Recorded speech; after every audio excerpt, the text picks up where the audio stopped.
I mean, like I said earlier, a government that was sworn in the very first day, it made a policy statement that turned the whole country upside down. And for you to tell us, as we speak today, that the purchasing power of Naira has completely worthless. Today, dollar is being sold for 1,635 as of today's market.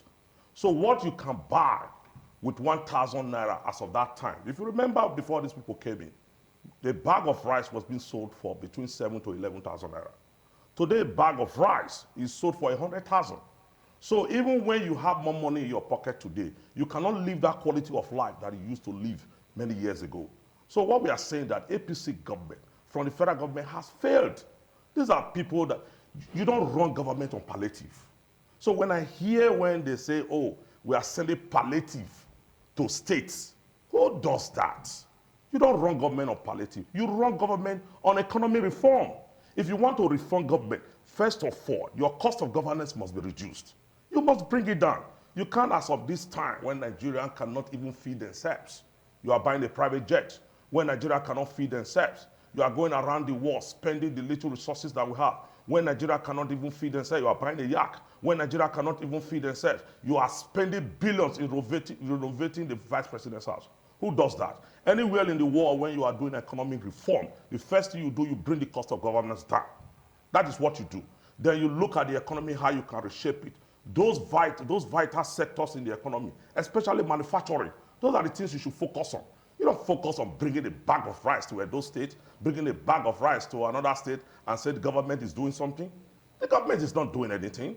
You don't run or reform government through palliative. It's an abomination. If you read the economy, if you understand how government runs, government will sit down and see how particular policy will affect the life of the people before you take that initiative. And if that policy is not working, you also have the right to go back to the people and say, I'm sorry, this policy is not working, we can reverse it. But this government has not done that. What he's telling us is that we should be patient with it. You should be patient with the government for more than a year. You should be patient with the government. Right now, the fuel is going to 1,005. If you don't know, you should know that. Because they come out, because this government is run on secrets.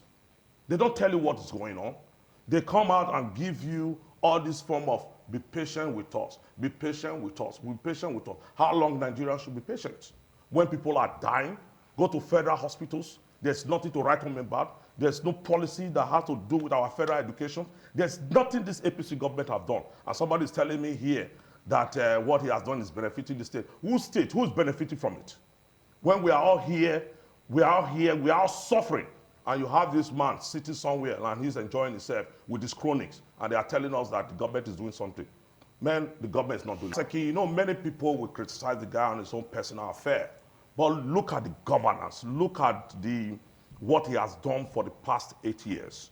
The infrastructural development, the planning, the welfare for the people. I will say this to people. I have lived in abroad, I schooled in abroad. It's difficult for you to have what we call insurance. Health insurance.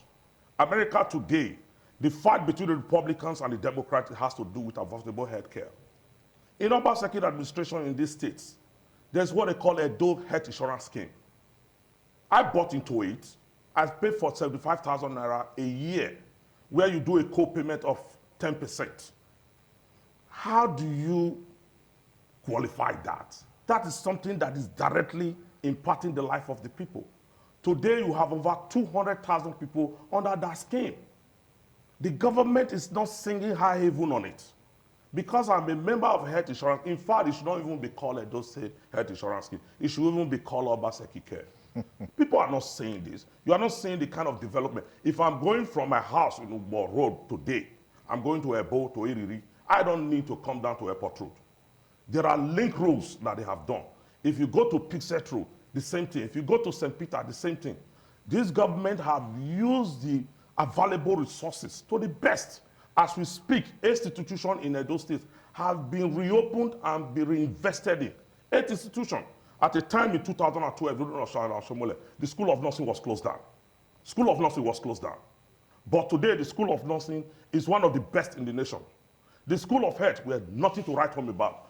Today, the School of Health that was formed in 1964, go and look at the School of Health, is providing us those nursing aid that we need in our critical health infrastructure. There's a health sector that is being built on Country Home Road, which is the former Stella Obasanjo. There's an educational hub going on in Iyaro. You see, sometimes when they come into the state, those people that criticize Obaseki, they don't know what is going on. I live here. On a daily basis, I see the development that is happening in the state. Okay.